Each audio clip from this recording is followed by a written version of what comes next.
नमस्कार दोस्तों, Ritesh knowledgeable channel पे आज का जो हमारा टॉपिक है कि हम लोग अपनी पत्नी के नाम से प्रॉपर्टी जमीन लें या ना लें। वो कि पत्नी के नाम से प्रॉपर्टी लेने में बहुत लोग क्या होता है कि ठगी के शिकार हो जाते हैं। कभी पत्नी उनको छोड़ के चली जाती है, उन दोनों में विवाह विच्छेद हो जाता है, तलाक हो जाता है, तो वो सर पकड़ कर रोने लगते हैं और गाना गाते हैं कि जा बेवफा जा, तुझे जाना है तो जा। तो आपको मैं ये बताने वाला हूँ कि पत्नी के नाम से जो है आप लोगों को जमीन मकान प्रॉपर्टी लेना चाहिए या नहीं लेना चाहिए।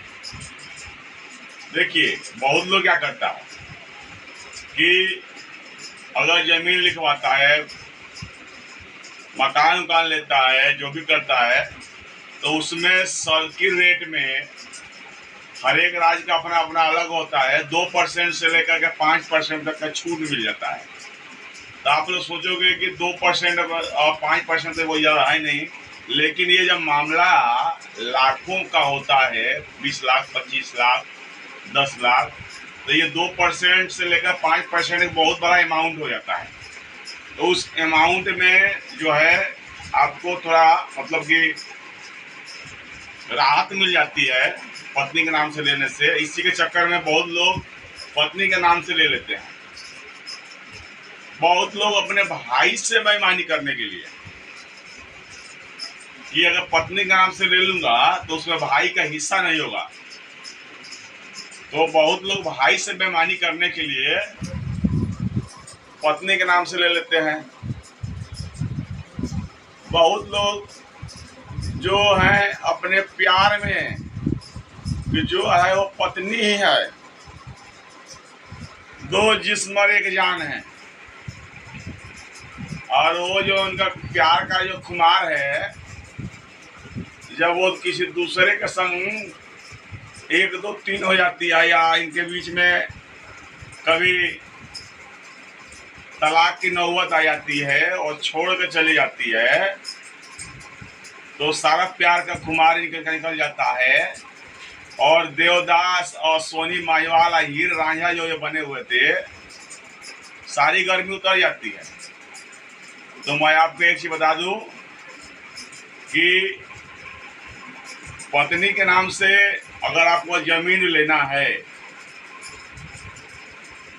तो लीजिए, कोई बात नहीं, लेकिन मेरी बात को ध्यान से सुनिएगा। लीजिए, लेकिन आपने वो पैसा, ध्यान सुनिएगा, अगर आप प्रॉपर्टी ले रहे हो तो वो जो पैसा आप दे रहे हो वो ट्रांजैक्शन आपके अकाउंट से होना चाहिए। अगर ईएमआई भर रहे हो तो आपके अकाउंट से होना चाहिए। मतलब एक प्रूफ होना चाहिए। भले ही मैंने अपने पत्नी के नाम से जमीन लिया है, लेकिन जो आप पैसा भरे हो वो आप भरे हो। तो अगर वो कभी उस आपको छोड़ के चली जाएगी तो उस पे आप टाइटल सूट का मुकदमा डायल कर सकते हो, और अंततः आपका मतलब कि लगभग चांस रहेगा कि जो न्यायालय का जो फैसला होगा आपके ही पक्ष में आएगा। तो आप लोग जो है सोर्स ऑफ इनकम का आप जो है प्रूफ रखिए अपने नाम से। अब बेशक ले लीजिए, कोई बात नहीं है, मैं ये मना नहीं कर रहा हूँ कि मत लीजिए, लेकिन एकदम से अपना जो है सबूत मत छोड़िए। मतलब कि ये ना हो कि पैसा मैडम ने भरा है, पत्नी ने भरा है, सब कुछ उसी का है। एक सबूत अपने हाथ में होना चाहिए। फिर इसको जिसके तहत आप ये कोर्ट में साबित कर दो कि मैंने प्रॉपर्टी तो मैडम के नाम से लिया है, लेकिन पैसा मेरा लगा। तो बेईमानी के चक्कर में ज़्यादा लोग तो बेईमानी के चक्कर में करता है कि भाई को नहीं देना पड़ेगा। तो ईमानदार रहिए, honesty is the best policy. ईमानदार रहेंगे तो सही रहेगा। भाई से ज़्यादा बेईमानी करने के चक्कर में मत रहिए। तो मेरा इस वीडियो को बनाने का उद्देश्य जो है, आप लोगों को केवल जागरूक करना था। अगर ये मेरा वीडियो आप लोगों को अच्छा लगा होगा तो आप लोग इसको लाइक कीजिएगा, सब्सक्राइब कीजिएगा और अपने दोस्तों में शेयर कीजिएगा और बेल आइकन दबाना मत भूलिएगा, क्योंकि अगर बेल आइकन आप लोग दबाओगे तो मेरे आने वाला सारा वीडियो को नोटिफिकेशन आपके पास सबसे पहले जाएगा। तो इसी के साथ मैं अपने वीडियो का समापन करने जा रहा हूँ। नमस्कार। नमस्कार दोस्तों, रितेश नॉलेजेबल चैनल पे आज का जो हमारा टॉपिक है कि हम लोग अपनी पत्नी के नाम से प्रॉपर्टी जमीन लें या ना लें। वो कि पत्नी के नाम से प्रॉपर्टी लेने में बहुत लोग क्या होता है कि ठगी के शिकार हो जाते हैं।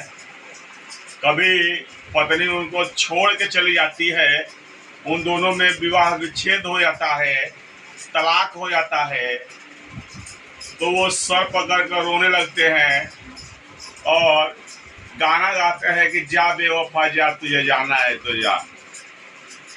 तो आपको मैं ये बताने वाला हूँ कि पत्नी के नाम से जो है आप लोगों को जमीन, मकान, प्रॉपर्टी लेना चाहिए या नहीं लेना चाहिए। देखिए, बहुत लोग क्या करता है कि अगर जमीन लिखवाता है, मकान लेता है, जो भी करता है, तो उसमें सर्किल रेट में हर एक राज्य का अपना अपना अलग होता है। 2% से लेकर के 5% तक का छूट मिल जाता है। तो आप लोग सोचोगे कि 2% और 5% तो वो ज़्यादा है नहीं, लेकिन ये जब मामला लाखों का होता है, 20 लाख, 25 लाख, 10 लाख, तो ये 2% से लेकर 5% एक बहुत बड़ा अमाउंट हो जाता है। तो उस अमाउंट में जो है आपको थोड़ा मतलब कि राहत मिल जाती है पत्नी के नाम से लेने से। इसी के चक्कर में बहुत लोग पत्नी के नाम से ले लेते हैं। बहुत लोग अपने भाई से बेईमानी करने के लिए कि अगर पत्नी के नाम से ले लूंगा तो उसमें भाई का हिस्सा नहीं होगा, तो बहुत लोग भाई से बेईमानी करने के लिए पत्नी के नाम से ले लेते हैं। बहुत लोग जो है अपने प्यार में कि जो है वो पत्नी ही है, दो जिस्म एक जान है,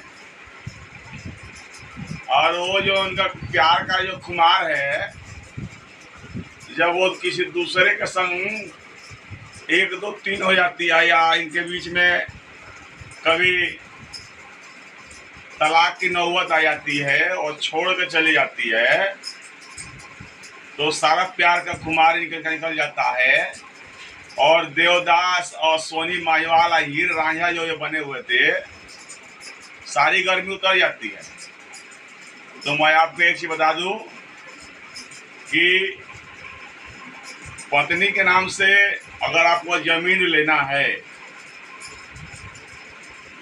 तो लीजिए, कोई बात नहीं, लेकिन मेरी बात को ध्यान से सुनिएगा। लीजिए, लेकिन आपने वो पैसा, ध्यान सुनिएगा, अगर आप प्रॉपर्टी ले रहे हो तो वो जो पैसा आप दे रहे हो वो ट्रांजैक्शन आपके अकाउंट से होना चाहिए। अगर EMI भर रहे हो तो आपके अकाउंट से होना चाहिए। मतलब एक प्रूफ होना चाहिए, भले ही मैंने अपने पत्नी के नाम से जमीन लिया है, लेकिन जो आप पैसा भरे हो वो आप भरे हो। तो अगर वो कभी उस आपको छोड़ के चली जाएगी तो उस पे आप टाइटल सूट का मुकदमा डायल कर सकते हो और अंततः आपका मतलब कि लगभग चांस रहेगा कि जो न्यायालय का जो फैसला होगा आपके ही पक्ष में आएगा। तो आप लोग जो है सोर्स ऑफ इनकम का आप जो है प्रूफ रखिए अपने नाम से। बेशक ले लीजिए, कोई बात नहीं है, मैं ये मना नहीं कर रहा हूँ कि मत लीजिए, लेकिन एकदम से अपना जो है सबूत मत छोड़िए। मतलब कि ये ना हो कि पैसा मैडम ने भरा है, पत्नी ने भरा है, सब कुछ उसी का है। एक सबूत अपने हाथ में होना चाहिए। फिर इसको जिसके तहत आप ये कोर्ट में साबित कर दो कि मैंने प्रॉपर्टी तो मैडम के नाम से लिया है, लेकिन पैसा मेरा लगा। तो बेईमानी के चक्कर में ज़्यादा लोग तो बेईमानी के चक्कर में करता है कि भाई को नहीं देना पड़ेगा।